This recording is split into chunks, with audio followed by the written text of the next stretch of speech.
The crystal champagne flute trembled in my hand as my mother's words sliced through the air. Darling, about that little matter of your law school debt.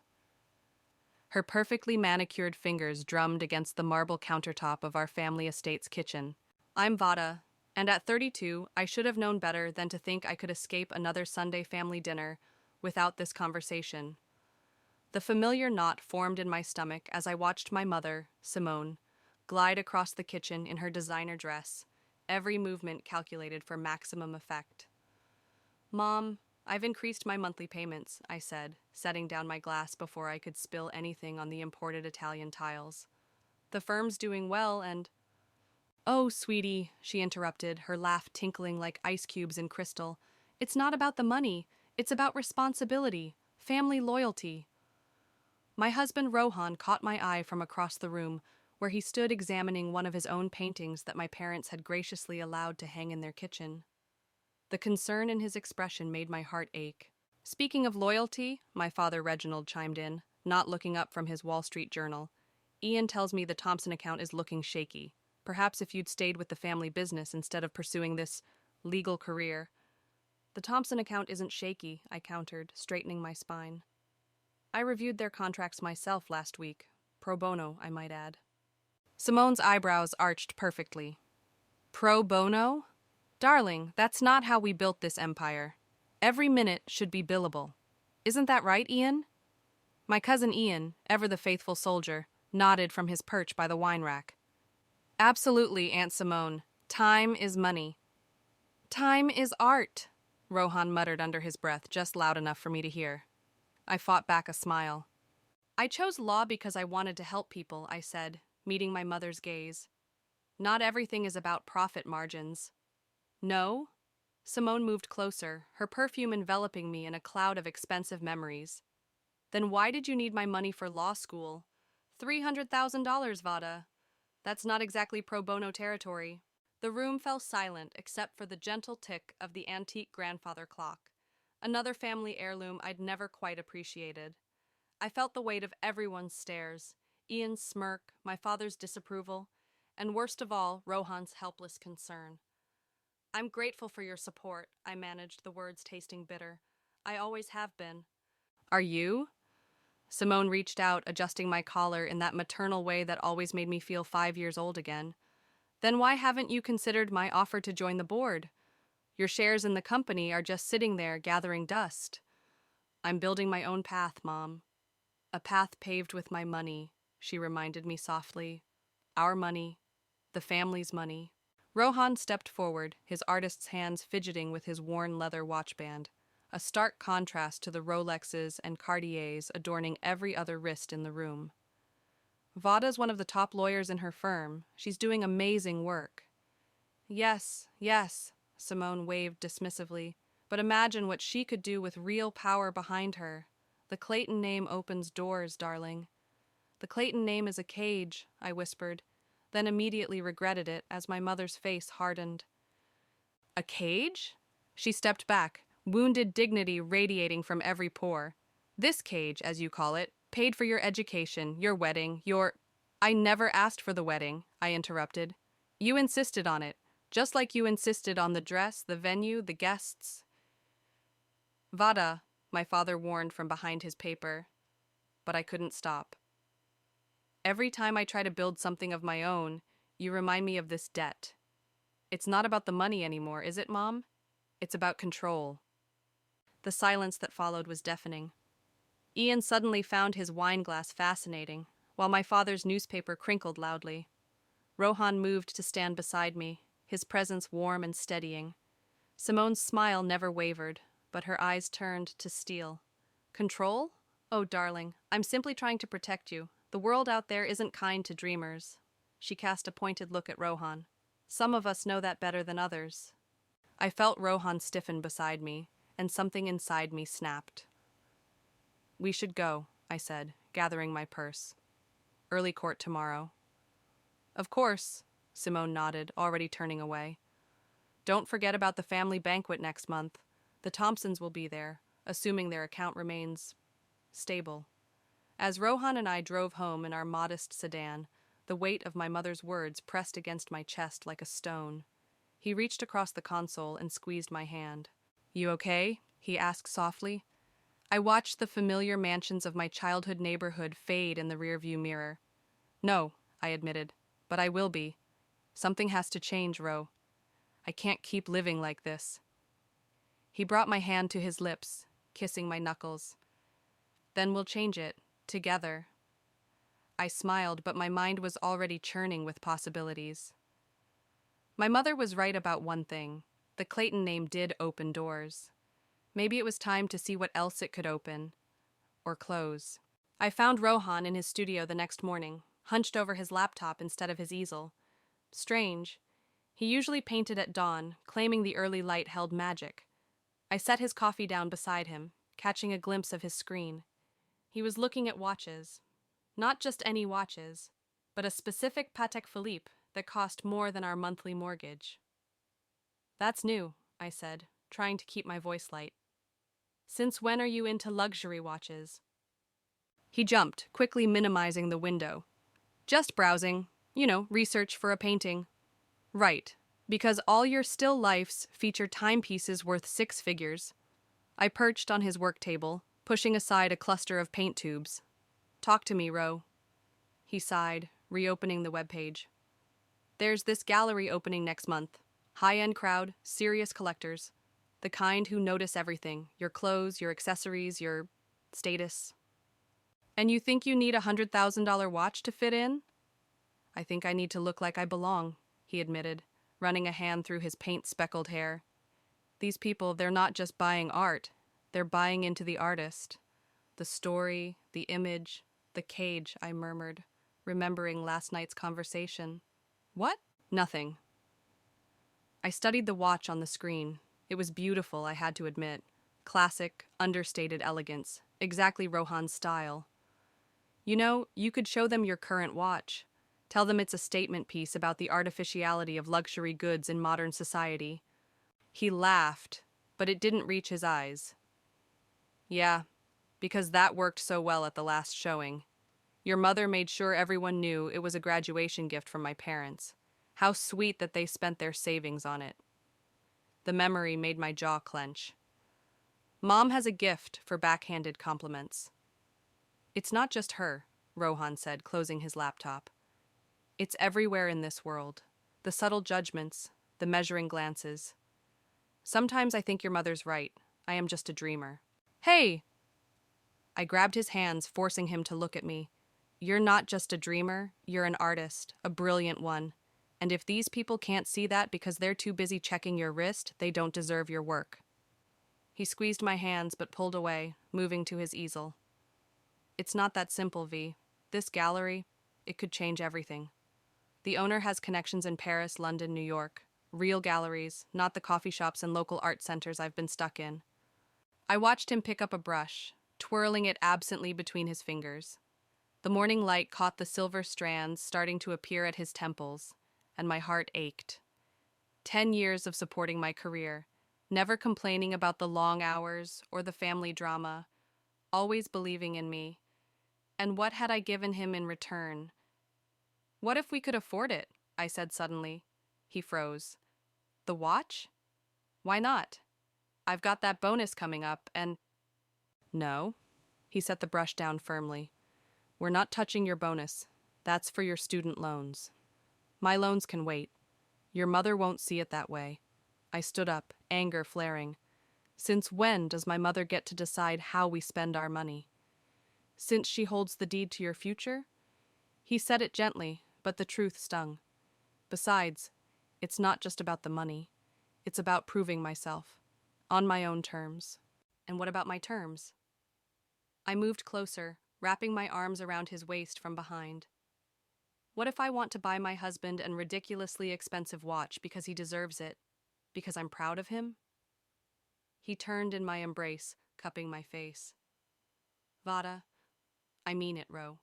You've supported every one of my dreams. Let me support yours. Even if it means facing your mother's wrath." I thought about the shares sitting in my name, the ones my mother dangled like bait every chance she got. about the whispered conversations I'd overheard between Ian and my father, the worried looks, the hasty paper shuffling whenever I entered a room. Maybe it's time we stopped letting her wrath control us, I said slowly. Maybe it's time for a change. Rohan studied my face, artist's eyes missing nothing. You're plotting something. Me? Never. I kissed him quickly. I have to get to court, but tonight we're going watch shopping. Vada, wait. No arguments. I grabbed my briefcase, already heading for the door. You deserve this, Ro, and I'm going to make it happen. How? He called after me. I paused in the doorway, thinking about the business card tucked in my wallet. Judge Evangeline Montemori, retired. My old mentor, who'd been dropping hints about wanting to catch up. Let's just say I might have an ace up my sleeve, I called back. Or should I say, a watch? His groan followed me down the hallway, but I could hear the smile in it. For the first time in weeks, I felt energized, purposeful. My mother wanted to talk about family loyalty? Fine. Let's see how loyal she was when the tables turned. I pulled out my phone and dialed Evangeline's number. It was time to start dealing some cards of my own. Pass the salt, darling? My mother's voice dripped honey, but her eyes remained sharp as she studied me across her formal dining table. I'd made the mistake of mentioning the watch during what was supposed to be a casual Wednesday dinner, and now the air felt thick enough to cut with her sterling silver butter knife. You want to spend how much? My father finally looked up from his roast duck fork suspended midair. It's an investment, I said, sliding the salt cellar toward my mother. Rohan has this gallery opening. Ah, yes, another gallery. Simone's lips curved upward. How many is that now? 4? 5? This one's different, I insisted, gripping my wine glass tighter. The owner has international connections. Rohan's work could finally get the recognition it deserves. And this recognition requires a Patek Philippe? She pronounced it perfectly, of course. Curious how art seems to require such expensive accessories these days. My father chuckled. In my day, artists were supposed to look starving, added to their mystique. Times change, Dad. I set my glass down carefully. The art world is competitive. First impressions matter. Speaking of first impressions, Simone dabbed her lips with her napkin. The Thompson account made quite an impression today. Their CFO called, expressing concerns about certain assurances you made. I kept my face neutral. The contracts are solid. I reviewed them personally. Yes, pro bono. She spat the words like they tasted bad. Tell me, darling, how do you plan to afford this watch when you're giving away your services for free? I have a bonus coming up. The bonus you promised would go toward your debt? She leaned forward, perfectly manicured nails tapping against her wineglass. $300,000, Vada. That's not a number that disappears because your husband wants to play dress-up with the real artists. The room temperature seemed to drop 10 degrees. Don't, I warned quietly. Don't talk about him like that. Like what? Like someone who's dragging my daughter into financial ruin? Like someone who... That's enough, Simone, my father interrupted, surprising us both. But then he turned to me, his expression stern. Though she has a point, Princess. You have responsibilities. To this family, to the business. To my shares? I cut in. The ones you all keep pressuring me to do something with? Simone's eyes glittered. Well, now that you mention it, here we go, I muttered. Those shares could solve all your problems, darling. She reached across the table, patting my hand. Join the board, take your rightful place in the company, and your debt becomes a non-issue. You could buy Rohan a whole collection of watches, with strings attached. With family support, she corrected. Isn't that worth more than this rebellion? I pulled my hand away. It's not rebellion to want my own life, Mom. To make my own choices. Choices? She laughed, the sound sharp as breaking glass. Let's talk about choices. Who chose to send you to private school, to Harvard Law? Who chose to give you every advantage, every opportunity? You did, I acknowledged. And I'm grateful, but nothing. She stood suddenly, her chair scraping against the hardwood floor. You want to buy this watch? Fine. But first, I want a payment plan, in writing, for every penny you owe this family. I stared at her, stunned. You want me to sign a contract? For my education?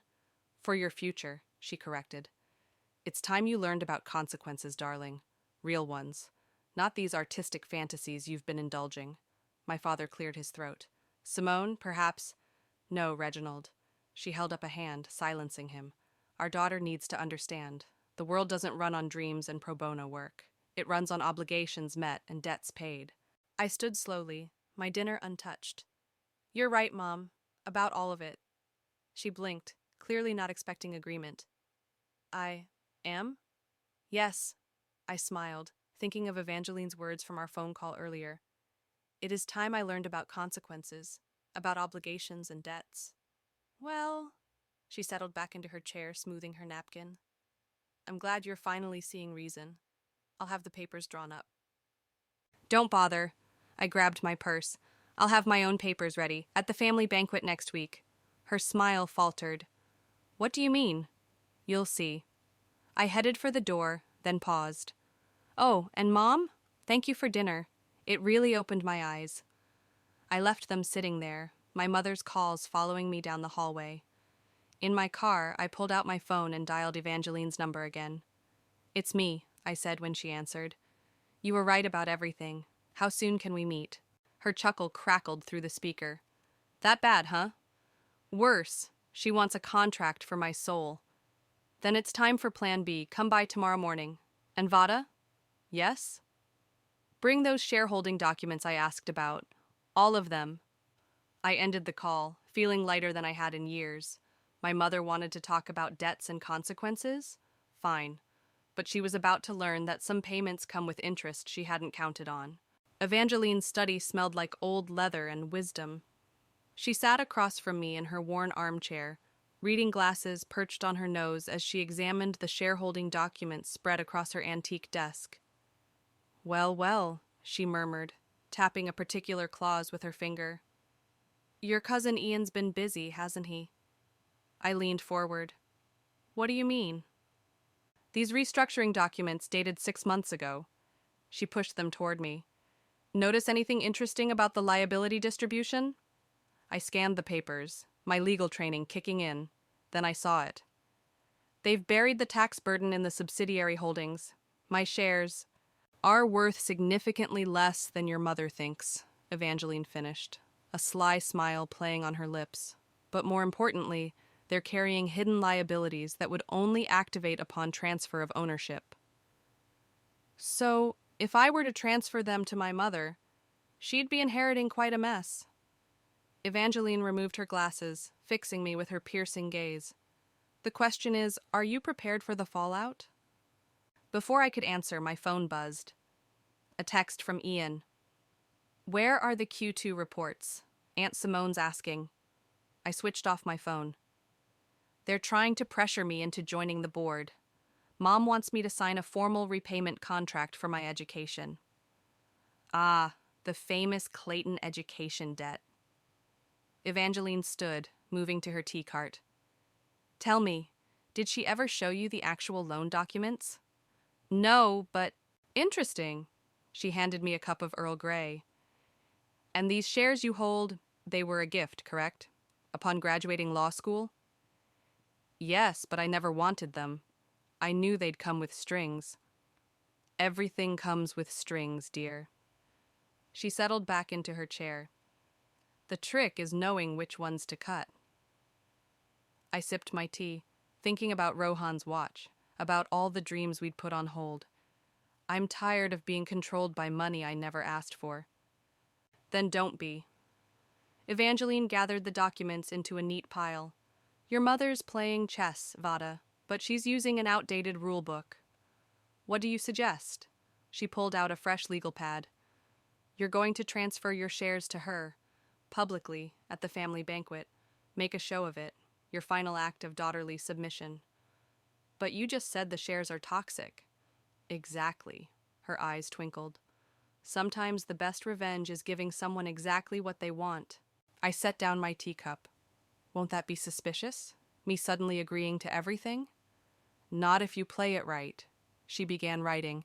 Your mother expects you to rebel. Instead, you'll appear to surrender. the perfect daughter, finally seeing the light.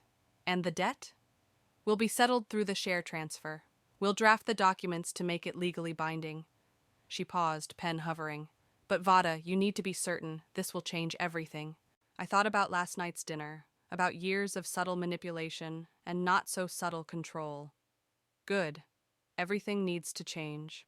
We spent the next hour drafting documents, Evangeline pointing out legal loopholes I'd never noticed before.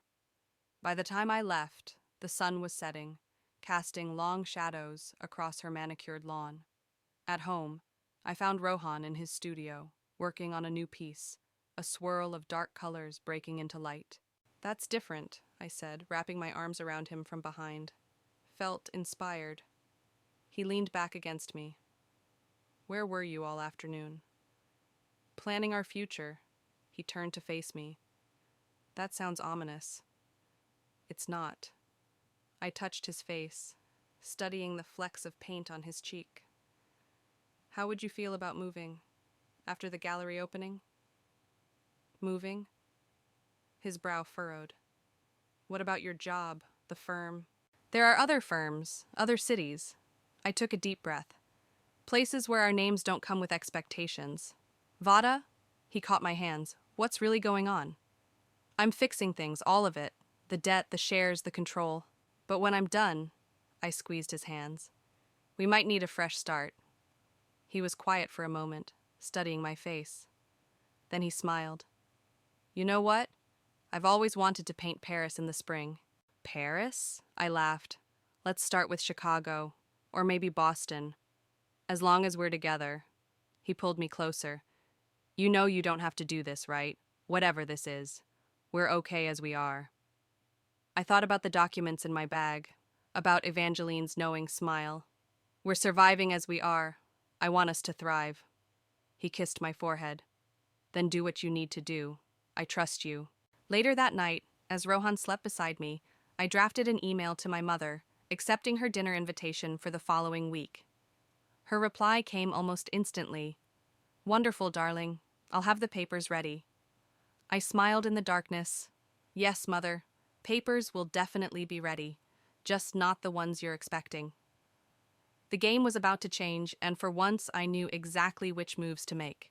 The week before the banquet crawled by in a blur of preparation and paranoia. Ian shadowed my every move at the family office, his casual questions anything but casual. Aunt Simone mentioned you're finally seeing reason, he said, lounging in my office doorway. About time, don't you think? I kept my eyes on my computer screen, just doing what's best for everyone. Right. He stepped closer, lowering his voice.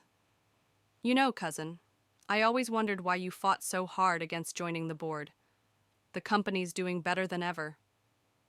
I thought about the hidden liabilities in the documents Evangeline had shown me. Is it? That's not what I heard about the Thompson account. His smile flickered. Minor setback, nothing to worry about. If you say so. I stood, gathering my files. Now, if you'll excuse me, I have a meeting. With Judge Montemori? His casual tone set off alarm bells. Mom mentioned she saw your car outside her house the other day. I met his gaze steadily. Evangeline's an old friend. Is that a problem? Not at all. He held up his hands. Just interesting timing. I brushed past him, my heart pounding. In the elevator, I texted Rohan. Need to move up our timeline. Tonight? His reply came quickly. Studio's yours. Bring wine. That evening, I spread everything across his paint-splattered work table. The shareholding documents, Evangeline's notes, and the transfer papers we'd prepared. They're getting suspicious, I explained, pacing between his easels. Ian's been asking questions.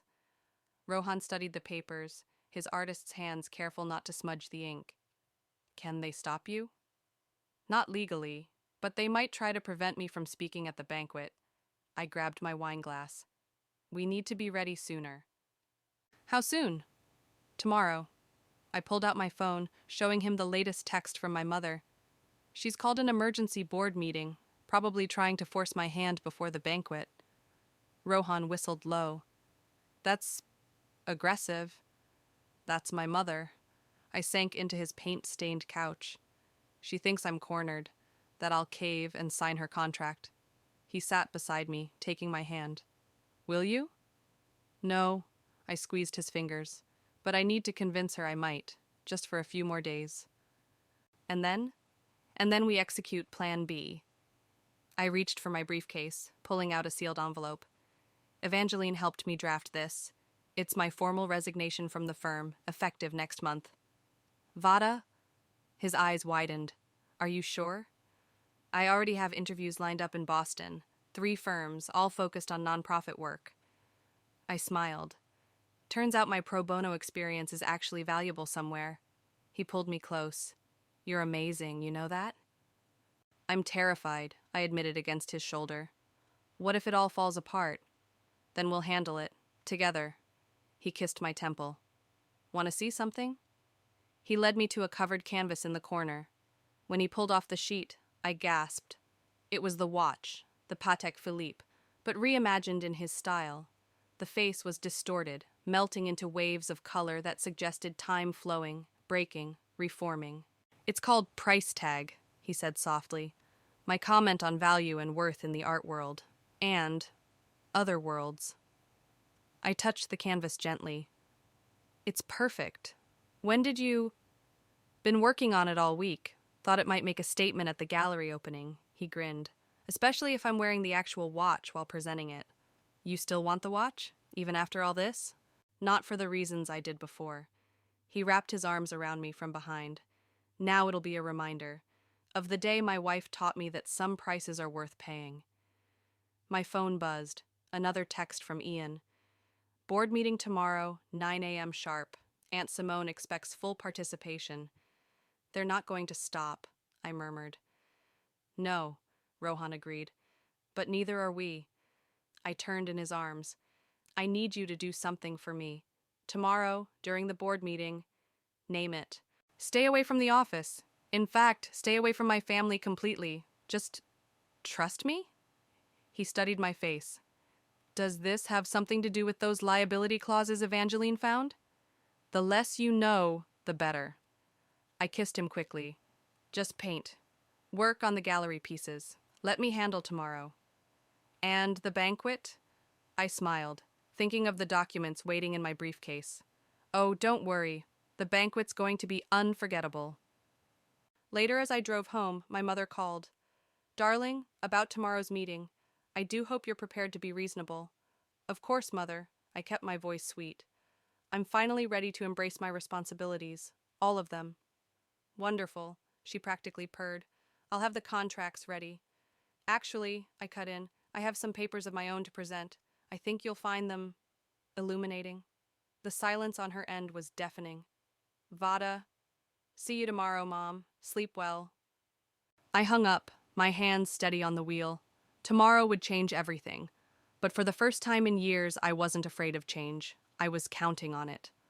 The family banquet hall buzzed with nervous energy, crystal glasses clinked, fake laughter echoed, and my mother held court at the center of it all, resplendent in a designer gown that probably cost more than most people's monthly salary. Darling, you're late, she called out as I entered. The Thompsons were just asking about you. Were they? I smiled, noting how the mentioned couple suddenly became very interested in their appetizers.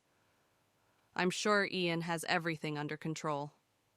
My cousin shot me a warning look from across the room. The emergency board meeting 2 days ago hadn't gone quite as planned. I'd stayed silent throughout, neither agreeing nor disagreeing with their proposals. It had driven my mother crazy. Actually, I raised my voice slightly, I'd like to say a few words, if that's all right. Simone's eyes narrowed, but her social smile never wavered.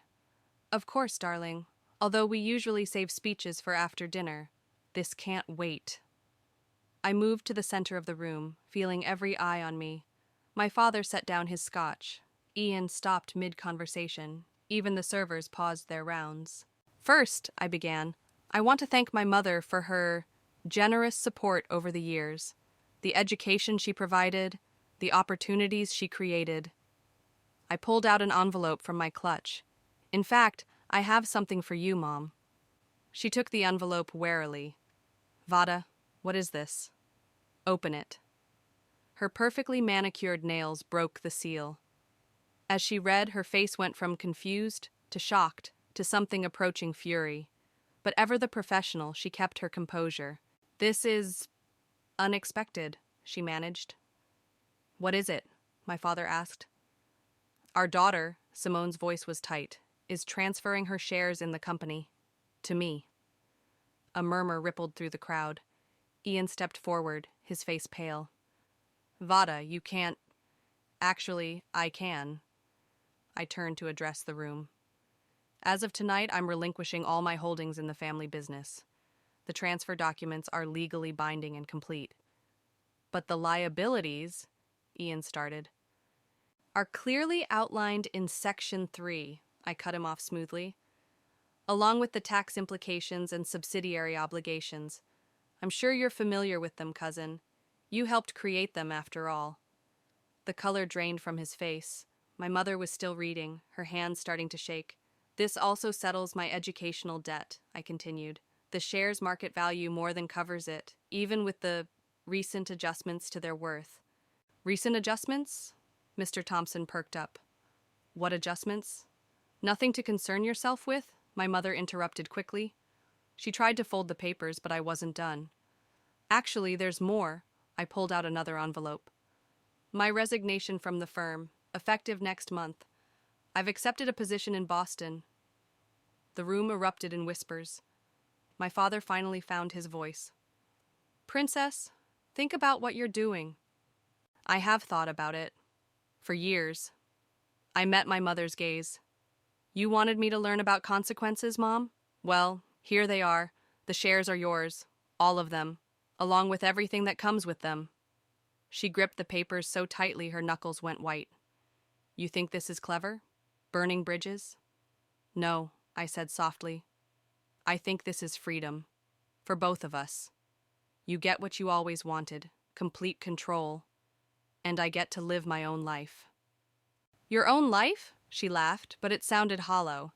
"And what about your husband's little art career, his expensive watch dreams?" As if on cue, Rohan appeared in the doorway. He was wearing a suit I'd never seen before, and on his wrist.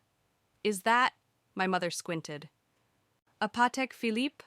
Rohan smiled. "No, it's something better." He held up his wrist, showing off a simple vintage watch. "It was my grandfather's. He wore it while painting murals across India. Seemed appropriate for my first international gallery showing." "International?" Ian scoffed. "Paris," Rohan confirmed. "Next spring. Turns out some collectors appreciate art more than accessories." I moved to stand beside him, taking his hand. "We're done playing by your rules, Mom. All of them." The room had gone deadly quiet. My mother stared at the papers in her hands, then at me. For a moment, I saw something flicker in her eyes. Respect? Regret? But it was gone before I could be sure. "Well," she said finally, straightening her spine, "I suppose congratulations are in order. To new beginnings." She raised her glass, forcing everyone else to do the same. But I noticed Mr. Thompson slipping away to make a phone call, and Ian frantically typing on his phone. "We should go," Rohan whispered. I nodded, but paused at the door. "Oh, and Mom? Those tax assessments from the restructuring? They're due next week. Evangeline sends her regards."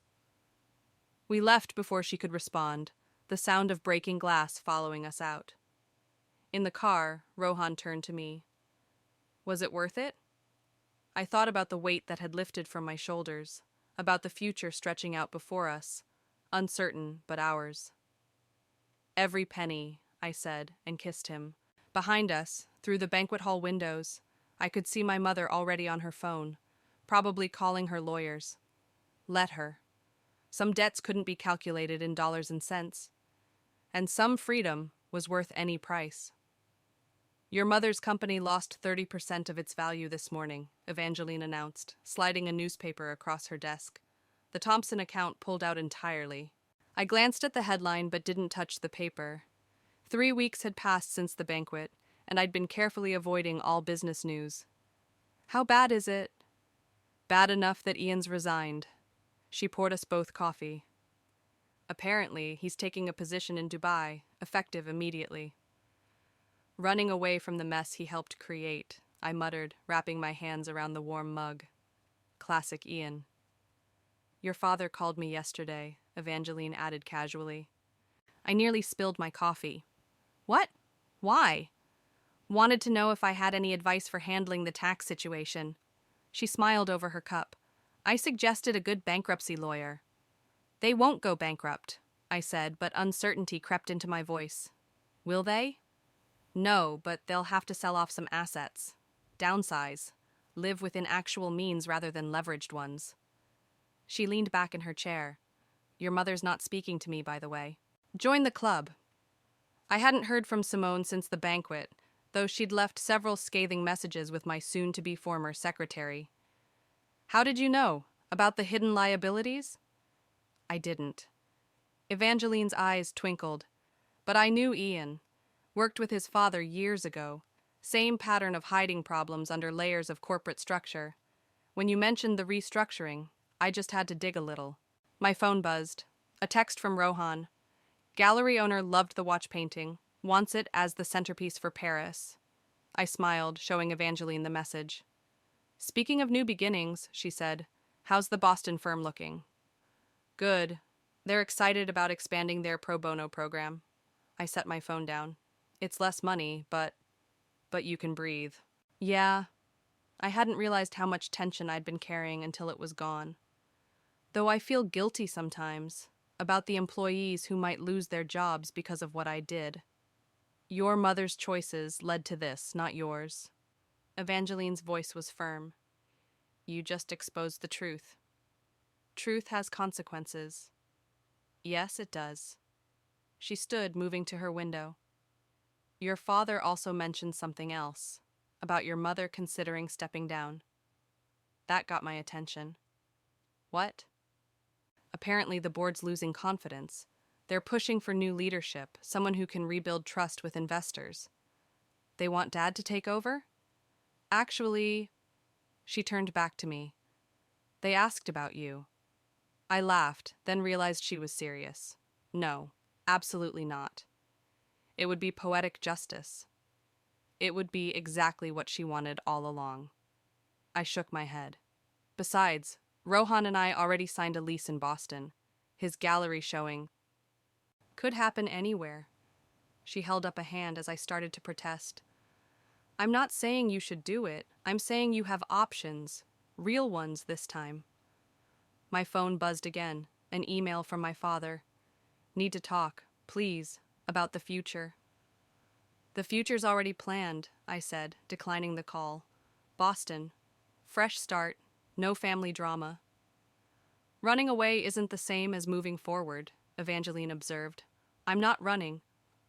Aren't you? She sat back down. You won your freedom, Vada. The question is, what are you going to do with it? Before I could answer, my phone rang again. This time it was my mother's number. I stared at it, heart pounding. You don't have to answer, Evangeline said softly. I thought about Rohan's painting, about time flowing and breaking and reforming, about prices and values and different kinds of freedom. I answered the call. Hello, Mother. Vada. Her voice sounded tired, stripped of its usual polish. We need to talk. About what?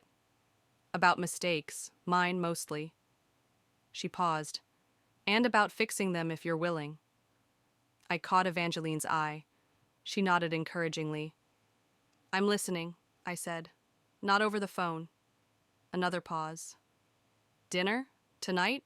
Just us. I thought about all the loaded dinners, all the manipulation and control disguised as maternal concern. But I also thought about chances, about choices made freely rather than under pressure. Okay, I said finally. But not at the house. There's a small Italian place near my office. The one with the terrible wine list and amazing pasta? Where you used to study during law school? I blinked, surprised she remembered. Yes. 7 o'clock? She sounded uncertain, almost vulnerable. I'll be there. After we hung up, Evangeline raised an eyebrow. Well? Well, I echoed. I guess I'm having dinner with my mother. Want some advice? Always. Listen first, judge second. She smiled. And remember, you're not that scared law student anymore, and she's not the all-powerful matriarch she pretended to be.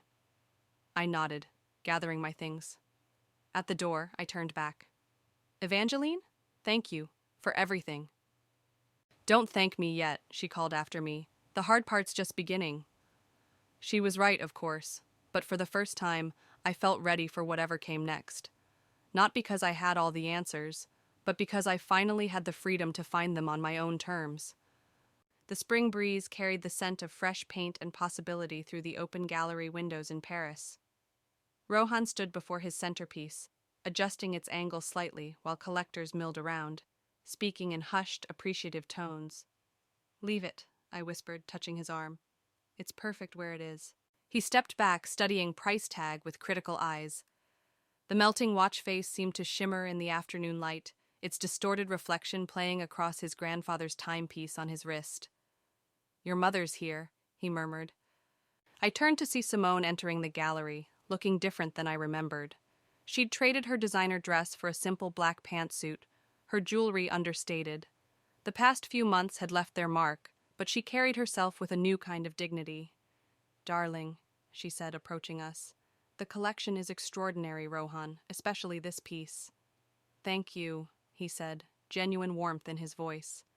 "I'm glad you could make it." The board meeting in London finished early. She touched my arm hesitantly. I thought, well, I didn't want to miss another important moment. Before I could respond, a distinguished-looking woman approached us. "Monsieur Rohan, the collectors from the Louvre are asking about your inspiration for this series." "Go," I urged him. "Be brilliant." As he walked away, my mother studied the painting. "He captured it perfectly, you know, the way time and money twist everything." She turned to me. "I should have seen it sooner." "Mom, no, let me finish." She squared her shoulders. "I spent years building walls with wealth, thinking I was protecting our family. Instead, I nearly destroyed it. Destroyed you." "You didn't destroy me," I said softly. "You just couldn't control me." "I know that now," she smiled wryly. "The board meetings are educational, having to earn respect instead of demanding it, having to listen. Dad says you're doing well, the company's stabilizing. Thanks to the restructuring plan you suggested." She shook her head. "The irony isn't lost on me, believe me." Across the room, Rohan was gesturing animatedly, the collectors hanging on his every word. His grandfather's watch caught the light, a humble timepiece that had traveled from Indian murals to Parisian galleries. "I'm not coming back to the company," I said firmly. "I know." She surprised me by taking my hand. "Your work in Boston with the Advocacy Center, it's important. It's you." "It is."